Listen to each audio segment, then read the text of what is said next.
A man casually waved at the wooden Indian chief standing outside the shop, only to see the statue's head give a slight twitch. Thinking his eyes were playing tricks on him, he shrugged it off and drove away. As the shop owner John stepped out to see his guest off, he looked at the wooden figure with a fond smile. It had been his faithful companion for 30 years. Every few days, John would give it a fresh coat of paint, treating the carving less like a prop and more like an old friend. But times were changing. The town was thinning out as people moved away, and business at John's shop had slowed to a crawl. His wife kept nudging him to sell the place and finally enjoy retirement, especially since so many customers were buying on credit, leaving the store struggling to stay afloat. Then, John's friend Benjamin pulled up. John gave him a warm welcome and ushered him inside. As a tribal leader, Benjamin felt a heavy burden of guilt because his people owed John a significant debt. To settle the score, he offered up a stash of precious tribal jewelry as collateral. He promised that if the debt wasn't cleared within 2 years, the jewels would belong to John. Kind-hearted as ever, John tried to refuse, but Benjamin wouldn't take no for an answer, insisting that to refuse the collateral was to treat his people like beggars. Reluctantly, John agreed to look after the treasure. Not long after Benjamin left, a group of young punks stormed into the shop to rob the place. John immediately recognized their leader as Voltaire, Benjamin's own nephew.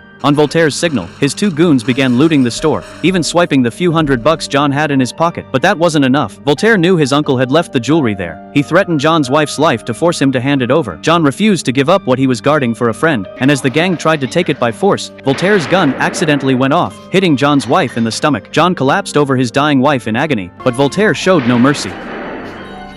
The couple, who had spent their lives together, were murdered in cold blood, and Voltaire didn't feel a shred of remorse. At that moment, it was as if the wooden chief could sense John's death. The statue began to creak and groan, coming to life. It slowly lowered its axe and smeared war paint across its wooden face. While the trio was busy dreaming of their new riches, karma was coming for them. Voltaire told his crew to pack up and meet at his place by midnight. One of the goons was lounging on his sofa with a beer when an arrow suddenly whistled through the air. Then a second. The third one caught him right in the forehead. The second goon, Jerry, was about to make his getaway when he realized his car was dead. He stepped out to check the engine, completely oblivious to the shadow looming behind him. With one swift swing of an axe, his blood splattered across the wall. Voltaire, the most paranoid of the bunch, realized his friends were late and grabbed his weapon. Suddenly, the wooden chief smashed through the wall. Terrified, Voltaire emptied his clip, but the statue was like a machine. It felt no pain. It kept coming, knife in hand. In a panic, Voltaire scrambled into the bathroom and tried to climb out the window, but he wasn't fast enough. A wooden arm punched through the wall, grabbed him by the hair, and dragged him back into the room. In a final moment of pure terror, the cold blade of the chief's knife claimed Voltaire's head.